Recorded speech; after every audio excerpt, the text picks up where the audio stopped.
পরমাণু চালিত একটি সাবমেরিনের ভেতর ঢুকে পড়লেন রুশ প্রেসিডেন্ট ভ্লাদিমির পুতিন। ইউক্রেন নিয়ে যখন নতুন করে উত্তেজনার সৃষ্টি হয়েছে তখন এমন কাণ্ড ঘটালেন তিনি। পুতিন ইউক্রেনের প্রেসিডেন্ট ভলোদিমির জেলেনস্কিকে সরিয়ে সেখানে অস্থায়ী প্রশাসন বসানোর প্রস্তাব দিয়েছেন। বিপরীতে জেলেনস্কি মন্তব্য করেছেন পুতিন নাকি ভয় পাচ্ছেন। এমত অবস্থায় বৃহস্পতিবার পুতিনকে একটি সাবমেরিনের ভেতর ঢুকতে দেখা যায়। মুরমানস্কে নোঙর করে রাখা আরখানগেলস্ক সাবমেরিন ক্রুজারে ঢুকে বিভিন্ন কেবিন ঘুরে দেখেন পুতিন। তিনি সাবমেরিনটির রান্নাঘর এবং সনাও ঘুরে দেখেন। এ সময় তিনি সাবমেরিনের ক্রুদের সঙ্গে কথা বলেন। রাশিয়ার নিরাপত্তা নিশ্চিতে রুশ নৌবাহিনীর গুরুত্বপূর্ণ ভূমিকার কথাও উল্লেখ করেন পুতিন।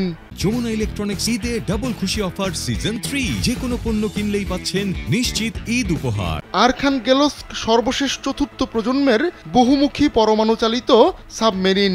এই সাবমেরিন সব ধরনের নৌ মিসাইল বহন করতে সক্ষম।